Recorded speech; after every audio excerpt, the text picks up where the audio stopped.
Salut à tous, c'est Ciné Marvel.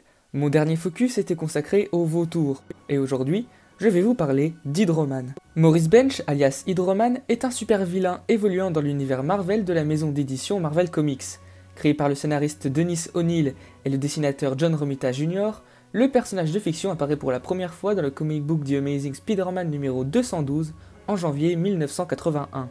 Le marin Maurice Bench fut accidentellement poussé à l'eau par Spider-Man alors qu'un générateur expérimental était testé dans l'océan. Sa structure cellulaire fut alors bombardée de rayons et altérée.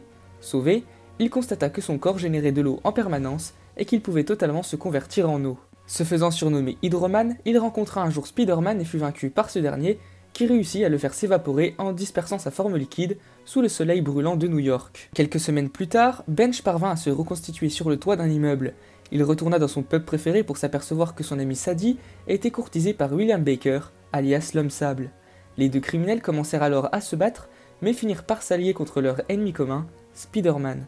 Ce dernier les força à se rentrer dedans et ils formèrent un être boueux, fait d'eau et de sable, très fort mais peu intelligent. Cette créature chercha par la suite à retrouver Sadie chez elle. Celle-ci, pensant faire fortune, se servit de la créature subjuguée pour un spectacle, mais le monstre devint fou et fut stoppé par des policiers. Un peu plus tard, les deux hommes réussirent par hasard à se séparer et se quittèrent, traumatisés mais aussi humiliés de cette expérience. Au niveau de ses pouvoirs, Maurice Bench peut transformer tout ou partie de son corps en une substance liquide semblable à de l'eau.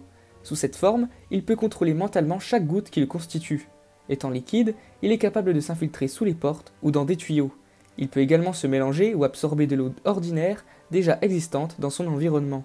En plus de ça, du fait de sa physiologie anormale, Hydro-Man peut soulever jusqu'à 500 kg, comprimer puis projeter son corps à forte pression, accroître sa masse et son volume en fusionnant avec de l'eau, et ne craint pas les poux qui tueraient un être humain. Hydro-Man est donc un ennemi assez récurrent du tisseur, mais reste néanmoins très secondaire par rapport à un Docteur Octopus par exemple. Bien qu'il soit puissant, il est au final assez peu mémorable et est méconnu dû à son manque de développement et à sa grande ressemblance avec l'Homme Sable.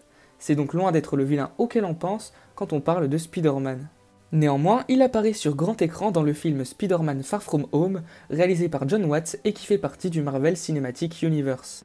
Au début du film, il attaque Peter et ses amis à Venise pendant leur voyage scolaire et provoque des ravages dans la ville.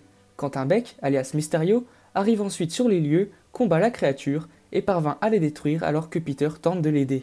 Par la suite, Mysterio expliquera à Spider-Man qu'il vient d'une autre réalité, la Terre 833, où les élémentaux ont tué sa famille et détruit le monde.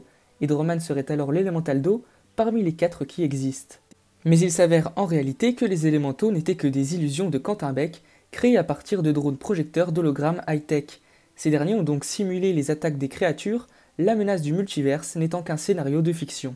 À Londres, Beck crée une énorme illusion afin de simuler une attaque d'une fusion des 4 élémentaux, dont Hydro-Man fait bien sûr partie. Malheureusement pour lui, Peter réussit à entrer dans l'illusion et à détruire tous les drones qui projetaient les hologrammes avant d'arrêter Mysterio. Cette Hydro-Man est donc assez anecdotique, n'étant au final qu'une simple illusion du méchant principal du long métrage. Très loin de sa version papier, je doute qu'on le revoie un jour sur grand écran du fait de son importance minime.